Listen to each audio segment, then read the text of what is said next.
ಬೆಳಗಾವಿಯಲ್ಲಿ ಗಡಿ ವಿಚಾರವಾಗಿ ಪದೇ ಪದೇ ಕನ್ನಡಿಗರಿಗೆ ಅನ್ಯಾಯವಾಗುತ್ತಿದ್ದರೂ ರಾಜ್ಯ ಸರ್ಕಾರ ಎಚ್ಚೆತ್ತುಕೊಳ್ತಿಲ್ಲ. ಕಳೆದ 7 ವರ್ಷಗಳಿಂದ ಗಡಿ ಉಸ್ತುವಾರಿ ಸಚಿವರನ್ನ ನೇಮಕ ಮಾಡಿಕೊಳ್ಳದೆ ಸರ್ಕಾರ ನಿರ್ಲಕ್ಷ್ಯ ವಹಿಸಿದೆ. ರಾಜ್ಯದಲ್ಲಿ ಗಡಿ ವಿವಾದ ತೀವ್ರ ಸ್ವರೂಪ ಪಡೆದುಕೊಳ್ಳುವ ಹಾಗೆ ಕಾಣ್ತಿದೆ. ಗಡಿ ವಿವಾದ ಸಂಬಂಧ ಈಗಾಗಲೇ 2 ಸಚಿವರನ್ನ ನೇಮಕ ಮಾಡಿ ಮಹಾರಾಷ್ಟ್ರ ಸರ್ಕಾರ ಆದೇಶ ಹೊರಡಿಸಿದೆ. ವಿಶ್ವವಿಖ್ಯಾತ ಹಂಪಿ ಉತ್ಸವಕ್ಕೆ ಸರ್ವರಿಗೂ ಆಧಾರದ ಸ್ವಾಗತ ಕೋರುವವರು ಶ್ರೀ ಎನ್ ರೂಪೇಶ್ ಕುಮಾರ್ ಅಧ್ಯಕ್ಷರು, ಜೆಎಸ್ ರಮೇಶ್ ಗುಪ್ತಾ ಉಪಾಧ್ಯಕ್ಷರು, ಶ್ರೀ ಕಿರಣ್ ಶಂಕ್ರಿ ಸ್ಥಾಯಿ ಸಮಿತಿ ಅಧ್ಯಕ್ಷರು, ಸರ್ವ ಸದಸ್ಯರು, ಸಿಬ್ಬಂದಿಗಳು, ನಗರಸಭೆ ಹೊಸಪೇಟೆ. ಆದರೆ ಕರ್ನಾಟಕ ಸರ್ಕಾರ ಕಳೆದ 7 ವರ್ಷಗಳಿಂದ ಗಡಿ ಉಸ್ತುವಾರಿ ಸಚಿವರನ್ನ ನೇಮಕ ಮಾಡಿಕೊಳ್ಳದೆ ಸರ್ಕಾರ ನಿರ್ಲಕ್ಷ್ಯ ವಹಿಸಿದೆ. ಗಡಿ ವಿಚಾರದಲ್ಲಿ ಕರ್ನಾಟಕ ಸರ್ಕಾರದ ಸಡಿಲವಾದ ನೀತಿಯೇ ಮುಂದೊಂದು ದಿನ ರಾಜ್ಯಕ್ಕೆ ಮುಳುವಾಗುತ್ತಾ ಎಂಬ ಆತಂಕ ಹೋರಾಟಗಾರರಿಗೆ ಕಾಡ್ತಿದೆ. ಮಹಾರಾಷ್ಟ್ರ ಸರ್ಕಾರ ಅಧಿಕೃತವಾಗಿ ಚಂದ್ರಕಾಂತ್ ಪಾಟೀಲ್, ಶುಂಭರಾಜ್ ದೇಸಾಯಿ 2 ಸಚಿವರನ್ನ ಗಡಿ ಉಸ್ತುವಾರಿಗಳನ್ನಾಗಿ ನೇಮಕ ಮಾಡಿ ಆದೇಶ ಮಾಡಿದೆ. ಆದರೆ ಬೆಳಗಾವಿ ಗಡಿ ವಿಚಾರದಲ್ಲಿ ಗಡಿ ಭಾಗದ ಶಾಸಕರು, ಸಚಿವರು, ಸರ್ಕಾರವು ಮೌನ ನೀತಿ ಅನುಸರಿಸುತ್ತಿದೆ. ಸರ್ಕಾರ ಜನಪ್ರತಿನಿಧಿಗಳ ಈ ನಿಲುವಿಗೆ ಗಡಿ ಭಾಗದ ಕನ್ನಡಿಗರಲ್ಲಿ ಅನಾಥ ಪ್ರಜ್ಞೆ ಕಾಡುತ್ತಿದೆ. ಕಳೆದ 2015ರಿಂದ 18ರವರೆಗೆ ಮಾತ್ರ ಬೆಳಗಾವಿ ಗಡಿ ಉಸ್ತುವಾರಿ ಸಚಿವರ ನೇಮಕ ಮಾಡಲಾಗಿತ್ತು. ನಂತರ ಬಂದ ಬಿಜೆಪಿ ಕಾಂಗ್ರೆಸ್ ಸರ್ಕಾರದಲ್ಲಿ ಉಸ್ತುವಾರಿ ಸಚಿವರ ನೇಮಕ ಮಾಡಲು ಹಿಂದೇಟು ಹಾಕಲಾಗಿದೆ. ಕಳೆದ 2022ರಲ್ಲಿ ಮಹಾರಾಷ್ಟ್ರ ಕರ್ನಾಟಕ ಗಡಿ ವಿವಾದ ತೀವ್ರ ವಿಕೋಪ ಪಡೆದುಕೊಂಡ ಹಿನ್ನೆಲೆ ಕೇಂದ್ರ ಗೃಹ ಸಚಿವ ಅಮಿತ್ ಶಾ ನೇತೃತ್ವದಲ್ಲಿ 2 ರಾಜ್ಯಗಳ ಮುಖ್ಯಮಂತ್ರಿ ಸಭೆ ಮಾಡಲಾಗಿತ್ತು. ಸಭೆಯಲ್ಲಿ ಗಡಿ ಸಮನ್ವಯ ಸಾಧಿಸುವುದಕ್ಕಾಗಿ 2 ರಾಜ್ಯದಲ್ಲಿ ತಲಾ 3 ಸಚಿವರ ನೇಮಕ ಮಾಡುವಂತೆ ಅಮಿತ್ ಶಾ ಸೂಚನೆ ನೀಡಿದ್ರು. ಆದರೆ ಈವರೆಗೂ ಯಾವ ಸರ್ಕಾರವೂ ಅಮಿತ್ ಶಾ ಸೂಚನೆ ಪರಿಗಣಿಸಿಲ್ಲ.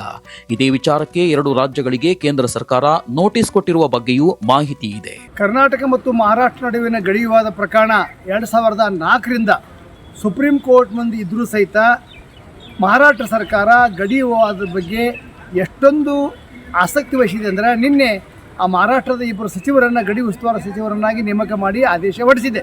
ಚಂದ್ರಕಾಂತ್ ಪಾಟೀಲ್ ಹಾಗೂ ಶಂಭರಾಜ್ ದೇಸಾಯಿ ಅವರಿಬ್ಬರು ಗಡಿ ವಿಚಾರವಾಗಿಯೇ ನೇಮಕ ಆದಂಥ 2 ಸಚಿವರು. ನಮ್ಮ ಸರ್ಕಾರದಲ್ಲಿ 2015ರಿಂದ 18ರವರೆಗೆ ಹಿರಿಯ ಸಚಿವರಾದ ಎಚ್ ಕೆ ಪಾಟೀಲರು ಗಡಿ ಉಸ್ತುವಾರಿ ಸಚಿವರಿದ್ದರು. 2018ರಿಂದ ಅಧಿಕಾರಕ್ಕೆ ಬಂದಂಥ ಯಾವ ಸರ್ಕಾರನೂ ಗಡಿ ಉಸ್ತುವಾರಿ ಸಚಿವರು ನೇಮಕ ಮಾಡಿಲ್ಲ. ಮೊನ್ನೆ ನೋಡಿರ್ಬೋದು, ಮೊನ್ನೆ ಬೆಳಗಾವಿಯಲ್ಲಿ ಒಂದು ಕಂಡಕ್ಟರ್ ಮೇಲೆ ನಡೆದ ಹಲ್ಲೆ ನಂತರ ಉಭಯ ರಾಜ್ಯಗಳ ಗಲಾಟೆ ಆಯಿತು. ಆ ಬೆಳಗಾವಿ ಮಹಾರಾಷ್ಟ್ರ ಏಕೀಕರಣ ಬೆಂಬಲಿತ ಸಂಘಟನೆಗಳು ಬೆಳಗಾವಿಯಿಂದ ಮುಂಬೈಗೆ ಹೋಗಿ ಧ್ವನಿ ಎತ್ತಿ ಅಲ್ಲಿ ಮನವಿ ಕೊಟ್ಟು 15 ದಿವಸದಾಗ ಅವರು ಗಡಿ ಉಸ್ತುವಾರಿ ಸಚಿವರು ಮಾಡಿದ್ದಾರೆ. ನಾವು ಬೆಳಗಾವಿ ಕನ್ನಡ ಸಂಘಟನೆಗಳು, ಬೆಂಗಳೂರು ಸಂಘಟನೆಗಳು ಏನು ಹೊಯ್ಕೊಂಡ್ರು ಸಹಿತ ನಮ್ಮ ಸರ್ಕಾರ ಇದರ ಬಗ್ಗೆ ಕಾಳಜಿ ವಹಿಸ್ತಾ ಇಲ್ಲ. ಇದು ಬಹಳ ಗಂಭೀರ ವಿಷಯ. ಯಾಕಂದರೆ 2004ರಿಂದ ಸುಪ್ರೀಂ ಕೋರ್ಟ್ನಾಗ ಕೇಸ್ ಇದ್ದರೂ ಸಹಿತ ಅವರು ಬೀದಿಯಲ್ಲಿ ಹಾದಿಯಲ್ಲಿ ಹೋರಾಟ ಮಾಡ್ತಾರೆ, ಚಳವಳಿ ಮಾಡ್ತಾರೆ, ಗಡಿಯನ್ನೇ ನೋಡಿಕೊಳ್ಳುವಂಥ ಸಚಿವರು ನೇಮಕ ಮಾಡ್ತಾರೆ. ಅಲ್ಲಿ ಮುಖ್ಯಮಂತ್ರಿಗಳ ಅಧ್ಯಕ್ಷತೆಯಲ್ಲಿ ಉನ್ನತಾಧಿಕಾರ ಸಮಿತಿ ಐತಿ. ಬೆಳಗಾವಿಯ MES ಇರ್ಬೋದು, ಶಿವಸೇನಾ ಸಂಘಟನೆಗಳೊಂದಿಗೆ ಅವರು ಸತತವಾಗಿ ಸಂಪರ್ಕದಾಗಿದ್ದಾರೆ.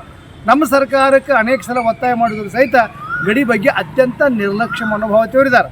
ಸುಪ್ರೀಂ ಕೋರ್ಟ್ನ ಕೇಸ್ ಇದ್ದರೂ ಸಹಿತ ಕೇಸ್ ಜಜ್ಮೆಂಟ್ ಏನು ಬರ್ತದೆ ಅದನ್ನು ನೋಡೋಕೆ ಅವ್ರು ತಯಾರಿಲ್ಲ. ಆದರೆ ಗಡಿಯ ಬಗ್ಗೆ ಕೇಂದ್ರ ಸರ್ಕಾರ ಮೇಲೆ ವಾಸ್ತವವಾಗಿ ಎಂಥ ಪ್ರೆಷರ್ ಇರಬೇಕು ಅಂಥ ಪ್ರೆಷರ್ ಹೇಳ್ತಾ ಇದ್ದಾರೆ. ಆದ್ದರಿಂದ ಸನ್ಮಾನ್ಯ ಮುಖ್ಯಮಂತ್ರಿ ಸಿದ್ದರಾಮಯ್ಯನವರಿಗೆ ಒತ್ತಾಯ ಮಾಡ್ತಾ ಇದ್ದಾನೆ. ಒಂದು ಪತ್ರನೂ ಅವ್ರು ಕಳಿಸೀನಿ, ಸಿದ್ದರಾಮಯ್ಯನವರಿಗೆ, ಉಪಮುಖ್ಯಮಂತ್ರಿ DK ಶಿವಕುಮಾರ್ ಅವರಿಗೆ ಕಳಿಸಿದ್ದೀನಿ. ನೀವು ಗಡಿ ಬಗ್ಗೆ ನಿರ್ಲಕ್ಷ್ಯ ಮಾಡಬಾರ್ದು.